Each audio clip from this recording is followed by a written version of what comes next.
Hello everyone, I'm Anakshi Pasi, your career guide. So guys, in today's video, I'm going to give you tips of reading in IELTS module. Students are usually reluctant to do reading because they find it tough.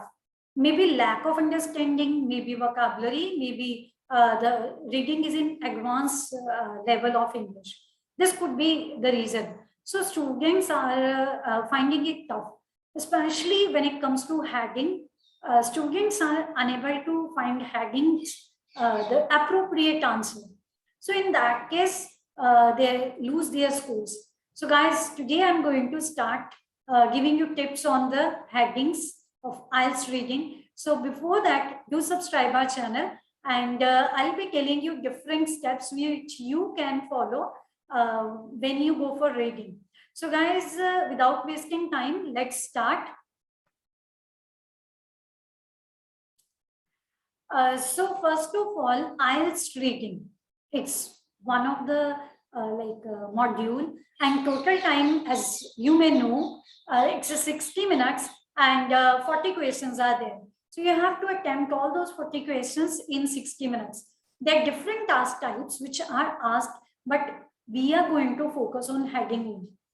We'll be definitely covering different questions, and I'll be using tips and tricks, and I'll be explaining you simultaneously, and you can follow them. But so where you find the best, you can follow them. So guys, actually our target is to write the correct answer, to find the correct answers. So that is our target. Only that thing can help us to achieve our targets soon. So that's why we'll be working on the same. So guys, without wasting time, let's start. So सबसे पहले बात करते हैं heading. जो heading ढूंढने के लिए आपको steps follow करना है, these are here on the screen. सबसे पहले I suggest you to read the instruction. अब इंस्ट्रक्शन क्यों रीड करना है आपने, क्योंकि कई बार क्या होता है, इंस्ट्रक्शन में लिखा होता है कि you may use one heading only once, और कई बार लिखा होता है कि आप एक हेडिंग को more than one time use कर सकते हैं. सो गाइस, इंस्ट्रक्शन से आपको एक आइडिया हो जाता है कि आपने इसको करना किस तरीके से. उससे बाद आपको क्या करना है, जो लिस्ट ऑफ हेडिंग दी होती है, एक तरफ पैराग्राफ का दिया होता है, ABCD जो जितने भी क्वेश्चंस है वो दिया होता है, और साथ में उसकी एक लिस्ट दी होती है. तो आपने उस लिस्ट को पढ़ना है. गाइस, अगर तो छोटे छोटे हेडिंग है तो आप सिंपली एक एक वर्ड को अंडरलाइन करके उसको उसका कीवर्ड देख सकते हो. अगर हेडिंग लेंथी है, 4 to 5 वर्ड्स और 6 वर्ड्स है, तो आप उसके मेन कीवर्ड जैसे प्रॉपर नाउन है या वर्ब है, उसको आप सर्कल या अंडरलाइन कर सकते हो. ये आपको हेल्प करते हैं टू गेट करेक्ट आंसर. तो आप जब स्किम स्कैन करके अपना लिस्ट में से हेडिंग ढूंढते हो तो वो आपको आसानी हो जाती है, क्योंकि जो कीवर्ड्स होते हैं वो आपको हेल्प करते हैं किस तरीके से आपने क्विकली इन चीजों को फाइंड आउट करना है. सो गाइस, उसके बाद आपने पैराग्राफ लिस्ट में से हेडिंग जो लिस्ट है उसको पढ़ लिया. Go to the paragraph. In that paragraph, if it is small, I suggest you to read all paragraph. If it is in 3 or 4 sentences. अगर पैराग्राफ लेंथी है तो फर्स्ट और लास्ट सेंटेंस या फर्स्ट 2 sentences और last 2 sentences पढ़ लीजिए, इतना ही बहुत है. उसके बाद आप उनका उस चीज का जो भी आपने पढ़ा है ओवरव्यू लीजिए. Guys, one major problem which I also notice in the students that they start looking for the meaning of each and every word. Guys, here overview में आपको हर शब्द का मतलब ना भी पता हो चल जाता है, लेकिन आपको पूरे सेंटेंस का मतलब पता होना चाहिए कि वो क्या कहना चाहता है, उसका ओवरव्यू क्या है, उसका ओवरऑल मीनिंग क्या है. So it will definitely make your work easier. So let's understand with few examples. यहाँ पर आपको 3 हेडिंग दिए हुए हैं और आपने ढूंढना है कि कौन सा हेडिंग अप्रोप्रिएट है. सो सबसे पहले जैसे मैंने बोला, इंस्ट्रक्शन पढ़ लीजिए. ये तो मैंने आपके लिए एक स्पेसिमेन है. सो यहाँ पे सिंपली लिखा है match the correct heading to the paragraph. उसके बाद सेकेंड स्टेप है, हमने लिस्ट पढ़नी है. लिस्ट में क्या है, फर्स्ट में how convective turbulence could be identified. अब पैराग्राफ ऑब्वियसली कन्वेक्टिव टर्बुलेंस के ऊपर होएगा, तो हमारा कीवर्ड एक तो कन्वेक्टिव टर्बुलेंस है और आइडेंटिफाइड. ठीक है, किस तरीके से वो आइडेंटिफाई हुई. B, a potentially dangerous phenomenon. So potentially dangerous है. C, current methods and new research. इसमें करंट मेथड्स, न्यू रिसर्च दोनों ही कीवर्ड्स हो जाते हैं. So let's start reading the paragraph. Along with dodgy food, crammed seating and screaming infants, turbulence is one of the banes of modern air travel. Avoiding turbulence is a somewhat haphazard business. Pilots do their best to fly around storms and to scare clear of turbulence areas reported by aircraft further along the route. But a series of experiments that has just finished in Colorado could eliminate some of the guesswork by enabling airlines' existing radar systems to pick up signs of the most common kind of turbulence called convective turbulence with just a simple software upgrade. So guys, अगर सारा paragraph पढ़ते हैं तो इसमें सबसे पहले उसने जो प्रॉब्लम क्रिएट हुई है, टर्बुलेंस हुआ है एयर ट्रैवल से, उसकी बात की है. अगर आपको टर्बुलेंस का मतलब नहीं भी पता तो पहले सेंटेंस में देखो, dodgy food, crammed seating, screaming in fans. So in 2-3 word से ही पता चल जाता है. अगली चीज बेन्स लिखा हुआ, तो बेन्स का मतलब ही कुछ बुरी चीज, अभिशाप है, तो इसका मतलब ये नेगेटिव चीज है. सो वहां से आपको टर्बुलेंस का मतलब क्लियर हो सकता है. So this is one of the trick कि आपने किस तरीके से ओवरव्यू लेना है. उसके बाद उसको अवॉइड करने की बात की है. और नेक्स्ट सेंटेंस में एक्सपेरिमेंट्स को किस तरीके से उन्होंने गैस वर्क को, एक्सपेरिमेंट में जो किया उन्होंने गैस वर्क को इलिमिनेट मतलब खत्म किया, और उन्होंने ये सोल्यूशन दिया है कि सिंपल सॉफ्टवेयर अपग्रेड. अब guys let's come to the list. Convective turbulence identified, identification की तो बात ही नहीं की कि किस तरीके से उसको आइडेंटिफाई किया जा रहा है. Potentially dangerous phenomenon, so potentially dangerous है, उसने ये बोला कि ये अभिशाप है. अब ये कितना खतरनाक है, उसका लेवल क्या है, वो चीज क्लियर नहीं. Next, current methods and research. Obviously yes, क्योंकि इसमें उसने करंट मेथड्स बताए हैं. उसने बोला है ना कि सिंपल सॉफ्टवेयर अपग्रेड से हम जो एग्जिस्टिंग रेडार सिस्टम है उससे एयरलाइंस जो है इनेबल हो जाएंगी पिकअप करने के लिए जो साइन है टर्बुलेंस के. तो इसका मतलब करंट मेथड और न्यू रिसर्च क्या बता रहे हैं. सो गाइस एक और टिप आपको बताती हूँ, जब सेम वर्ड्स आपको मिल जाए ना तो 90% केसेस में आंसर नहीं होता. This is just to divert your attention. Okay, so hopefully आपको ये चीजें समझ आ रही हैं. नेक्स्ट और एग्जांपल्स करते हैं. हम इसमें सबसे पहले लिस्ट पढ़े तो लिस्ट में 5 है, इसमें छोटे छोटे हेडिंग्स है हमारे पास.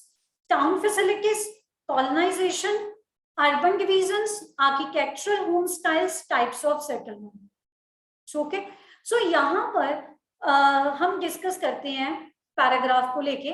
The Yoruba people of Nigeria classify their towns in 2 ways. Permanent towns with their own governments are called ilu, whereas temporary settlements set up to support work in the country are aba. Although फिर आगे उसने इलू और आबा को लेके ही explain किया. अब गाइस ये exact main idea, supporting idea और उसको इलेबोरेट किया. अब यहाँ पे मेन आइडिया क्या है, फर्स्ट सेंटेंस में ही आ गया. The Yoruba people of Nigeria classify their towns in 2 ways. वो 2 वे में अपने टाउन्स को क्लासिफाई कर रहे हैं, परमानेंट और टेम्पररी. सो गाइस यहाँ पर टाउन्स की क्लासिफिकेशन की बात हुई. यहाँ पे इस तरीके से आपने ओवरव्यू लेना है. Let's read the options. Town facilities नहीं बचे. आंसर ये क्यों नहीं होगा, क्योंकि classification of towns is totally different from town facilities, तो ये आंसर नहीं है. कॉलोनाइजेशन, नो, कॉलोनाइजेशन की बात ही नहीं की. अब आपको लगेगा कॉलोनाइजेशन क्या है, जैसे we were the colony of Britishers, they had colonisation in different parts of the world. काफी कंट्रीज जो उनकी कॉलोनी रह चुके हैं, सो वहां पे उन्होंने राज किया है. सो उस ये है कॉलोनाइजेशन. यहाँ पे कहीं पे ऐसी बात नहीं की. अर्बन डिविजन्स नहीं, डिवीजन नहीं बताया, क्लासिफिकेशन बताया है. डिवीजन होता है बंटवारा, क्लासिफाई करना, उसको किस तरीके से उन्होंने एक्सप्लेन किया है. आर्किटेक्चरल होम स्टाइल्स की तो बात ही नहीं की. Answer is no. Last is types of settlement. Guys yes, types of settlement, क्योंकि आगे भी उसने बताया है permanent settlement and temporary settlement. So यहाँ पर टाइप्स ऑफ सेटलमेंट की बात हो रही है. अब एक और एग्जांपल करते हैं. यहाँ पर हमारे जो पॉइंट्स हैं ज्यादा हैं list of heading, so definitely these will be repeated in the next slides with different paragraphs. So let's start reading first. List of heading first, town facilities, again colonization, urban divisions, architectural home styles, types of settlements, historical foundations, domestic arrangements, city defenses, the residences of the rulers, government buildings. So let's read the passage now. In the 19th century, most towns were heavily fortified and the foundations of these walls were sometimes visible. Most towns जो थे बहुत ज्यादा heavily fortification, क्या होता है fortify, यहाँ पे लिखा है किला बना हुआ था, किले को बोलते हैं फोर्ट, वहां से बना fortified, and the foundations जो उसका नींव पत्थर था of these walls are sometimes visible. Collecting tolls to enter and exit through the walls was a major source of revenue for the old town rulers, as were market fees. The markets were generally located centrally and in small towns, while in large towns there were permanent stands made of corrugated iron or concrete. The market was usually next to the local ruler's palace. अब यहाँ पर बात उसने क्या की है towns की, उसका जो फोर्टिफिकेशन हुआ था उसकी फाउंडेशन वॉल को किस चीज में यूज किया गया, कि एक ओवरव्यू हमने ले लिया. जाते हैं लिस्ट की तरफ. टाउन फैसिलिटीज की भी बात नहीं की, कॉलोनाइजेशन नहीं बताया, नेक्स्ट अर्बन डिवीजन नहीं, क्योंकि 45 थे, फाउंडेशन थी, so there is no urban division. Architectural home styles उनकी बात नहीं हुई. Types of settlement no. Historical foundations yes, क्यों, 19th सेंचुरी पास्ट है, हिस्ट्री है, फोर्टिफिकेशन, फाउंडेशन, तो फाउंडेशंस की बात की है, जिसकी फाउंडेशन के ऊपर जो उसकी दीवारों की फाउंडेशन थी वो विजिबल थी, और आगे वहां पे एक्सप्लेन किया हुआ है एंटर और एग्जिट करना, कलेक्ट करना टोल्स को एज अ रेवेन्यू, सो ये सारी चीज एक्सप्लेन की हुई है. So answer is yes, historical foundation. So guys इस तरीके से आपने रीडिंग से डरना नहीं है, just stay motivated, read the paragraph, take overview, find the answer. अगर आप आइल्स में डेली रीडिंग कर रहे हो ना, तो ये चीज इतनी मुश्किल नहीं है आपके लिए. Let's start reading the next paragraph. Options are same, so that's why I'm not going to repeat these options. So let's read the paragraph. The palaces were often very large. In the 1930s, the area of Oyo's palace covered 17 acres and consisted of a series of courtyards surrounded by private and public rooms. After colonization, many of the palaces were completely or partially demolished. Often the rulers built two-story houses for themselves, using some of the palace grounds for government buildings. So guys, यहाँ पे किसकी बात हो रही, palace की. Palace बड़ा common सा शब्द है, हमें सभी पता है, राजे के घर को हम पैलेस बोलते हैं. सो बहुत बड़े होते थे, उसकी आगे कितना एरिया है, उसमें क्या क्या था, everything is explained here. So obviously answer will be, oh, you are right. Whatsoever you are thinking, the answer is same. It's number 9. The residences of rulers. Residence, रिहाइश, जहां पे वो रहते थे. रूलर, जो राजा था, तो जो रूल कर रहा था उस टाइम पे. ये सारी चीज उसी को. फर्स्ट सेंटेंस देखो और लास्ट सेंटेंस मैच हो रहा है. दूसरी बात, सिनोनिम्स आर देयर. एग्जैक्टली उन्होंने पैलेस को सेम पैलेस नहीं ऑप्शन में चूज किया, रेजिडेंस चूज कर लिया. रूलर की बात ही हुई है. So this is all about, this is the way, these are the tips and tricks जो आपको माइंड में रखने हैं और जिसकी हेल्प से आपको आंसर ढूंढना. Let's have another example. Now points are again same. We are going to go through the paragraph which is given here. The town is divided into different sections. In some towns, these are regular, extending out from the center of the town like spokes on a wheel, while in others where space is limited, they are more random. यहाँ पर उन्होंने क्या बात की है, town divide हुआ अलग अलग सेक्शन में. पहले 2 सेंटेंस अभी पढ़े मैंने. एक सेक्शन में रेगुलर था, उसका जो उसने बोला एक्सटेंशन हुआ था स्पोक्स ऑन ए व्हील की तरह, और दूसरे में स्पेस लिमिटेड थी. ठीक है, तो यहाँ पर टाउन की बात हुई है, उसकी डिवीजन किस बेस पे हुई है, ए बेस, बी बेस. सो यहाँ पर आंसर आएगा correct, urban divisions. Urban town divided division, उन्होंने जो फंक्शन चेंज कर दिया है, पार्ट ऑफ स्पीच को चेंज कर दिया है, डिवाइडेड यहाँ पे लिखा, वहां डिवीजन लिख दिया, एक जगह उन्होंने सिनोनिम यूज कर लिया। सो ये सारी चीजें आपने ध्यान में रखनी है। जब आप ये चीज सोच के करोगे ना तो आपका टारगेट स्कोर अचीव होएगा ही होएगा। Don't be demotivated. रीडिंग इतना बड़ा बग बेयर नहीं है जो हमने बनाया हुआ। Let's have another one more example for you. So guys, यहाँ पर बात हुई है हाउसेस की। Houses are rectangular. अगर आपने यहाँ से आइडिया लगा लिया तो 50% समझ आ जाता है क्या आंसर हो सकता है। And either have a courtyard in the center or the rooms come off a central corridor. Most social life occurs in the courtyard. They are usually built of hardened mud and have roofs of corrugated iron or in the countryside thatch. आगे building material की बात है, people की बात है, क्या material use कर रहे थे, हाउस की बात हुई। अच्छा, अब आप खुद ही सोचो, अगर आपको अभी तक आइडिया नहीं हुआ, घर का शेप रेक्टेंगुलर है, मटेरियल यूज हुआ, किसका काम होता है ये सब चीजें डिसाइड करना? कौन सी स्टडी है जो इन सभी चीजों के बारे में बताती है? Right, architecture. सो यहाँ पर आंसर क्या आएगा? Number 4, architectural home styles. So houses, homes. तो यहाँ पर ओवरव्यू हो गया ना, रेक्टेंगुलर है, कोर्टयार्ड है, सेंट्रल कॉरिडोर है, मटेरियल यूज हुआ। सो ये सभी चीजों को लेके information. So guys, do like this one, reading really it is not so much tough. One more example, यहाँ पर the builder or the most senior man gets a room either near the entrance or in two-storied house next to the balcony. He usually has more than one room. Junior men get a room each and there are separate rooms for teenage boys or girls to sleep in. Younger children sleep with their mothers. Any empty room are used as storage, let out, or if they face the street, used as shops.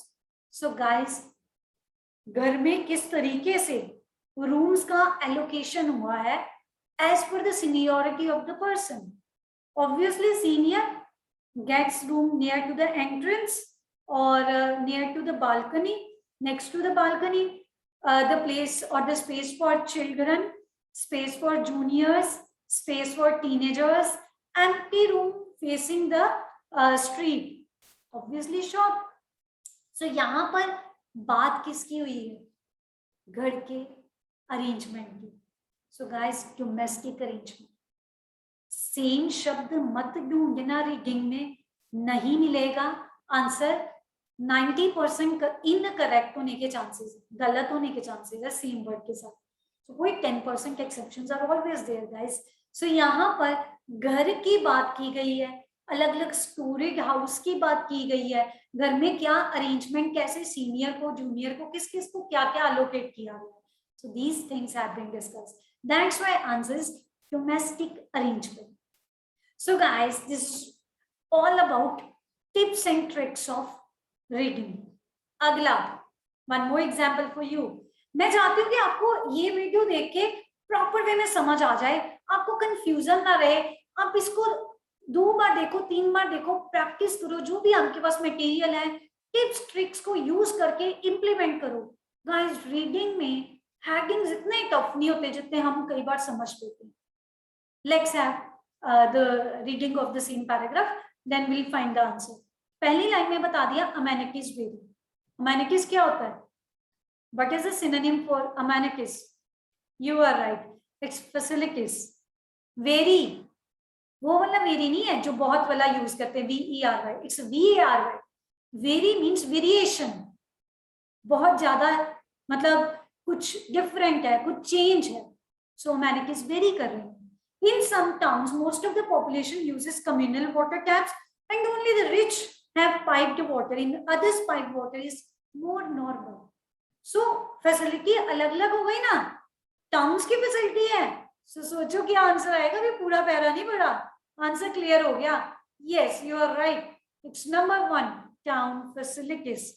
क्योंकि town में कहीं पे pipe वाला water अमीरों के पास है, कहीं पर सबको मिल रहा है। आगे टॉयलेट फैसिलिटी की बात की है, किस तरीके से उसको क्लीन कलेक्ट किया जाता था। और अगला इलेक्ट्रिसिटी की बात की है, वो पॉलिटिकल इश्यूज ने बोला access to water and electricity are की political issues.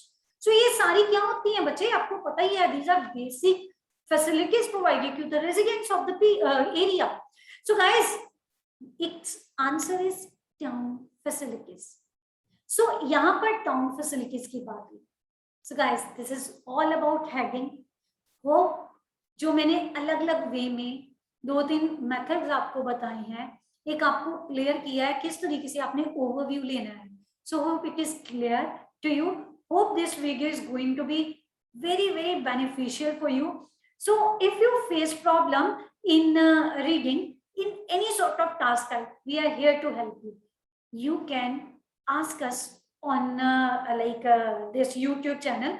You can mention in comment box. We'll definitely make the video and upload it as soon as possible. Thank you very much guys. Thanks for watching till end. और अगर आपको video अच्छा लगा है तो अपने friends के साथ जो भी आइल्स कर रहे हैं उनके साथ जरूर शेयर कीजिए और चैनल को सब्सक्राइब कर दो भाई, कितना आपको बोलना पड़ेगा, चैनल सब्सक्राइब जरूर कीजिए। Thank you very much.